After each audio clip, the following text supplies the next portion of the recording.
বাংলার আবহাওয়ায় নতুন পরিবর্তন ঘটতে চলেছে।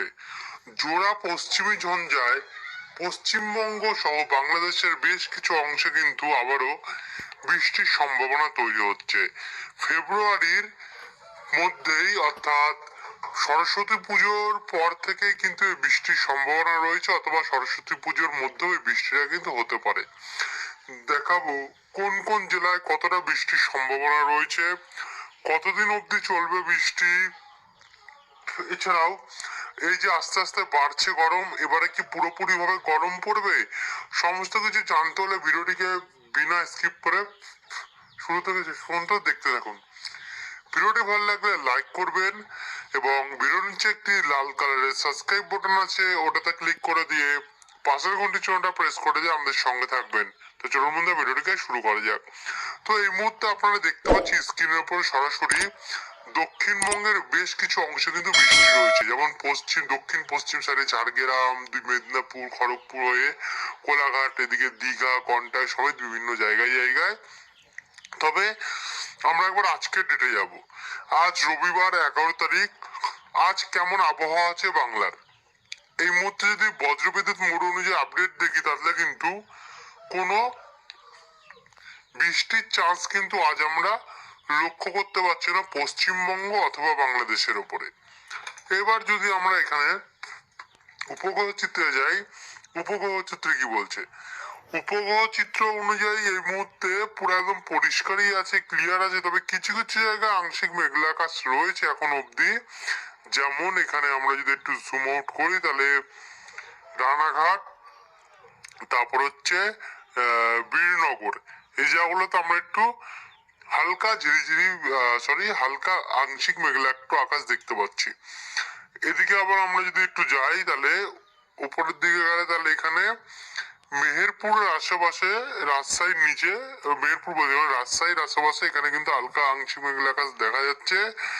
একই সঙ্গে এই দিকটাতে যদি আমরা যাই, তাহলে কালাই, ময়মনসিংহ, সিলেট, দেখতে পাচ্ছেন ম্যাপটা পুরোপুরি ভাবে আসছে না, একটু গ্রাফিক্স গ্লিচের কারণে হচ্ছে, গ্রাফিক্সে প্রবলেম আছে। তো এই যে এই উত্তরবঙ্গের দিকে কিন্তু আমরা এই মুহূর্তে কিছু কিছু জায়গায় হালকা আংশিক মেঘলা আকাশ দেখতে পাচ্ছি, আর বাদ বাকি জায়গা কিন্তু একদম পরিষ্কারই আবহাওয়া, তেমন কোনো প্রভাব কিন্তু নেই, পরিষ্কার রয়েছে। এবার আমরা যদি বায়ুর ঝাপটা মোড়ে যাই, দেখবো যে বঙ্গোপসাগরে কোনো গভীর বা শক্তিশালী সিস্টেম আছে কিনা। তো তার জন্য আমরা বায়ুর ঝাপটা মোড়ে চলে গেলাম। বায়ুর ঝাপটা মোড়ে যাওয়ার পরে আমরা যদি একটু জুম আউট করলাম, তাতে দেখুন এই মুহূর্তে কিন্তু তেমন কোনো ঘূর্ণাবর্ত বা শক্তিশালী তেমন কিছু কিন্তু নেই বঙ্গোপসাগরে। তবে দক্ষিণ চীন সাগর থেকে আমরা দেখতে পাচ্ছি কি একটা জলীয় বাষ্প সরাসরি কিন্তু বঙ্গোপসাগর থেকে আরব সাগর হয়ে প্রবেশ করছে। এটার কারণ এই যে ভারত মহাসাগর, এখানে কিন্তু একটি ঘূর্ণাবর্তের সৃষ্টি হচ্ছে এবং এখানেও একটা ঘূর্ণাবর্তের সৃষ্টি হচ্ছে, যার জন্য এগুলো এই দক্ষিণ চীন সাগর থেকে হয়ে বঙ্গোপসাগর হয়ে আরব সাগরে এগুলো কিন্তু এইভাবে একত্রিত হচ্ছে। দেখা যাক পরবর্তীকালে কোনো সিস্টেম হয় কিনা। তো তারপর আমরা যদি এটাকে একটু আগিয়ে নিয়ে যাই, আগিয়ে নিয়ে গেলে সোমবার 21 তারিখের মধ্যে আমরা কোনো প্রভাব কিন্তু দেখতে পাচ্ছি না। 21 তারিখ বলছিলাম, 12 তারিখ। 12 তারিখের মধ্যে তেমন কোনো প্রভাব নেই। তবে 13 তারিখের মধ্যে একটা আমরা ঘূর্ণাবর্ত বাংলাদেশের সামনে আমরা দেখতে পাচ্ছি তৈরি হচ্ছে, দেখবো কিছু আজ হবে কিনা এটাতে। 14 তারিখের মধ্যে আমরা দেখতে পাচ্ছি এটা যেটা তৈরি হচ্ছিল এখানে, সেটা প্রভাবটা কেটে যাচ্ছে। 15 তারিখ বৃহস্পতিবার, 15 তারিখ বৃহস্পতিবারের মধ্যে, শুক্রবারের মধ্যে আমরা দেখতে পাচ্ছি কিছু নেই। 17 তারিখের মধ্যে, 17 তারিখের মধ্যে গেলেও আমরা যদি দেখতে পাচ্ছি কিছু নেই। 18 তারিখ রোববারের মধ্যে আমরা দেখতে পাচ্ছি কিছু নেই। 19 তারিখ সোমবারের মধ্যেও কিছু নেই। এবং মঙ্গলবার 20 তারিখের মধ্যেও কিন্তু কিছু নেই। মানে আপাতত ঝড়ের চান্স বঙ্গোপসাগরে কিন্তু নেই, বা ছোট মোটো যে ঘূর্ণাবর্ত তারাও কিন্তু চান্স নেই। তবে একটা ঘূর্ণাবর্ত আমরা দেখতে পাচ্ছি বিশাখাপত্তনম এবং অন্ধ্রপ্রদেশের দিকে, সেটা থেকে তেমন কোনো জোর নেই, আমরা কিন্তু লক্ষ্য করতে পারছি এই জায়গাটুকুর মধ্যে। দেখা যাক পরবর্তীকালে এখানে কিছু হয় কিনা, কারণ যে হারে আস্তে আস্তে আস্তে আস্তে করে গরমটা বাড়ছে, হঠাৎ করে বাড়ছে, তাতে কিন্তু একটা কিছু হলেও হতেও পারে, ঘূর্ণাবর্ত বা সিস্টেম হতেও পারে। তো তার উপর আমরা ফোকাস রাখবো। এবার আমরা চলে যাবো বজ্রবিদ্যুৎ মোডে। বজ্রবিদ্যুৎ মোডে যদি আমরা আজকের ডেটে যাই, যেটা বললাম আপনাদেরকে, আজ কিন্তু কোনো বৃষ্টির চান্স নেই। তবে এটা যদি আস্তে আস্তে করে আমরা আগামীকাল 12 তারিখ অর্থাৎ মঙ্গল সোমবারের দিকে যাই, সোমবারেও কিছু থাকবে না। এরপর আমরা 12 তারিখের পর যখন আমরা 13 তারিখ মঙ্গলবারের দিকে যাই, মঙ্গলবারেও কিন্তু আমরা কিছু দেখতে পাচ্ছি। হ্যাঁ, মঙ্গলবারে 13 তারিখে গিয়ে কিন্তু ভোর চারটের দিকে পুরুলিয়া, রঘুনাথপুর, মিউরি, হুড়া, চিত্তরঞ্জন, দুমকা এই জায়গাগুলোতে আমরা বৃষ্টির সম্ভাবনা দেখতে পাচ্ছি, এই সমস্ত অংশে। এবং বাদবাকিটা এখানে ঝাড়খণ্ড রাজ্যে এবং এদিকে উত্তরপ্রদেশ সাইডে লক্ষ্য করা যাচ্ছে, এবং এদিকে উত্তরাখণ্ড দিকটাতে কিছুটা। তবে উত্তরাখণ্ড দিকটা নাও হতে পারে, উত্তরপ্রদেশ এবং ওই বিহার আর ঝাড়খণ্ড এই জায়গাগুলোতে আমরা বৃষ্টি দেখতে পাচ্ছি।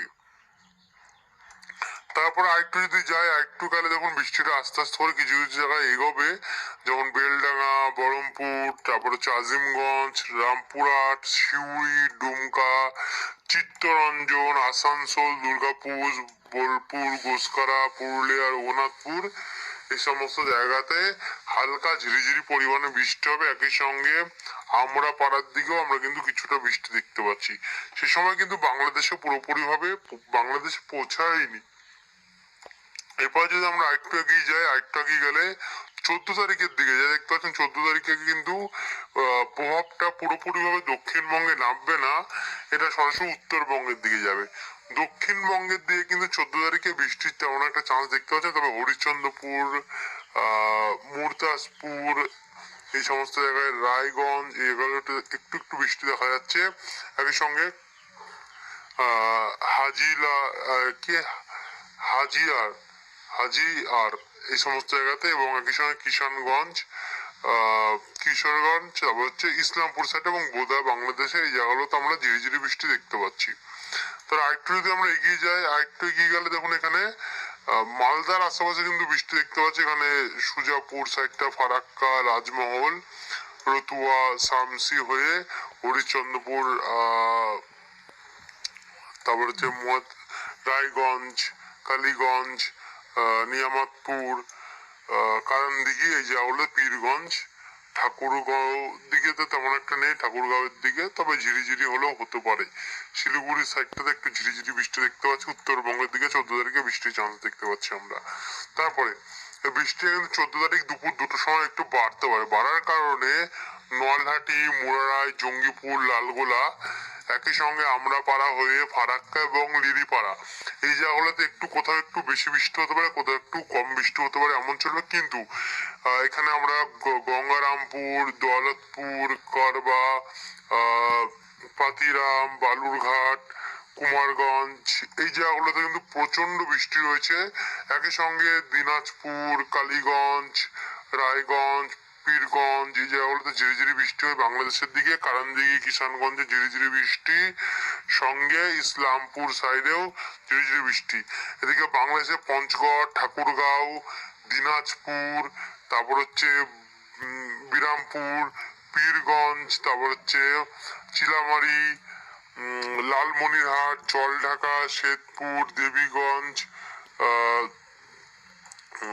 বোদা এই জায়গাগুলোতে আমরা হালকা হালকা ঝিরিঝিরি বৃষ্টি কিন্তু কোথাও কোথাও দেখতে পাচ্ছি, এমনটা চান্স রয়েছে। তবে 14 তারিখের বিকেল 4টের মধ্যে এটি ঝাড়খণ্ড অব্দি হয়ে এসে কিন্তু কেটে গিয়েও রাত্রি 10টা থেকে কিন্তু দক্ষিণবঙ্গে বৃষ্টি আরম্ভ হবে। যে দক্ষিণবঙ্গে যে যে জায়গাগুলোতে বৃষ্টি হবে তার মধ্যে রয়েছে, আপনাদেরকে দেখিয়ে দিই একবার, সোনামুখী, বাঁকুড়া, হুড়া, পুরুলিয়া, বলরামপুর, তারপর হচ্ছে বাঁকারো হয়ে রঘুনাথপুর, এদিকে আসানসোল, দুর্গাপুর, চিত্তরঞ্জন এই সমস্ত জায়গাতে বৃষ্টি হবে। সঙ্গে কুসকারা, বোলপুর, বীরভূম ডিস্ট্রিক্টের কাছাকাছি এবং কাটোয়া, সিউড়ি, রামপুরহাট, দুমকা, আমরাপাড়া এই জায়গাগুলোতে কিন্তু আমরা বৃষ্টির চান্স দেখতে পাচ্ছি রাত্রি 10টা থেকে।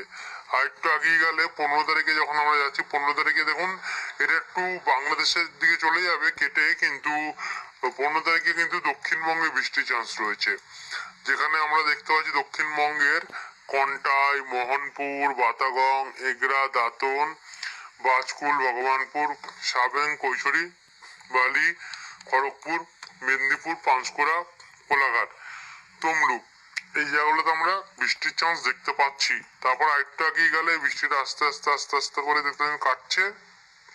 শুক্রবার 16 তারিখ, 16 তারিখে তেমন কিছু নেই। শনিবার 17 তারিখ, 17 তারিখেও কিছু নেই। 18 তারিখ রোববার, রোববারে আমরা কিছু দেখতে পাচ্ছি না। 19 তারিখ সোমবার, সোমবারে আবার কিছু নেই। 20 তারিখ মঙ্গলবার, মঙ্গলবারে আমরা কোনো প্রভাব আবহাওয়া দেখতে পাচ্ছি না। অর্থাৎ পরিষ্কার হয়ে যাওয়ার একটা চান্স দেখতে পাচ্ছি, কিন্তু একটা ঘূর্ণাবর্ত দেখতে পাচ্ছেন এখানে কিন্তু তৈরি হচ্ছে। পরবর্তীকালে দেখবো কোনো পরিবর্তন হবে কিনা। তবে এবারে আমরা যদি এখানে এবারে তাপমাত্রা মরে যায়, দেখে নেবো কোথায় কতটা গরম। 20 তারিখের একবার টেম্পারেচারটা আমরা দেখে নেবো কতটা গরম পড়বে। 20 তারিখে কিন্তু 20 ডিগ্রি, মানে এবারে কিন্তু বন্ধুরা ভোরের টেম্পারেচার 20 ডিগ্রি, মানে বুঝতে পারছেন যে আস্তে আস্তে গরম পড়ছে। সোমবারে যদি যাই, সোমবারে ভোরের টেম্পারেচার আমরা 18 ডিগ্রি দেখতে পাচ্ছি। 18 তারিখে যদি আমরা যাই রোববার, রোববারে 16 ডিগ্রি, অর্থাৎ লাস্ট 19 তারিখ অব্দি একটু ঠান্ডা থাকবে, তারপর আস্তে আস্তে করে কিন্তু ঠান্ডা কমবে। 17 তারিখে একটু ঠান্ডা থাকবে, 16 তারিখে একটু ঠান্ডা থাকতেও পারে আবার নাও থাকতে পারে, তেমন একটা চান্স দেখা যাচ্ছে। 15 তারিখে কিছু তেমন ঠান্ডা থাকবে না। আর 14 তারিখে কিন্তু ঠান্ডা হালকা থাকবে। মঙ্গলবার 13 তারিখ, 13 তারিখ হালকা ঠান্ডা থাকবে। আগামীকাল কিন্তু ভোরবেলা টেম্পারেচার 12 তারিখ, সেখানেও কিন্তু ঠান্ডা থাকবে। আগামীকাল অব্দি ভালো একটা ঠান্ডা থাকবে, তারপর আস্তে আস্তে কিন্তু ঠান্ডার আমেজ কমতে পারে, এমনটাই দেখতে পাচ্ছি। তো বন্ধুরা এই ছিল এখনকার আপডেট। ভিডিওটি দেখার জন্য অসংখ্য ধন্যবাদ। যারা এখন অব্দি দেখলেন তারা অবশ্যই নিচে কমেন্ট বক্সে জানাতে ভুলবেন না তাদের এখানে আবহাওয়া পরিস্থিতি কেমন আছে, এবং চ্যানেলটিকে যারা সাবস্ক্রাইব করেন এখন অব্দি পুরনো বা নতুন তারা অবশ্যই সাবস্ক্রাইব করে রাখবেন। ধন্যবাদ।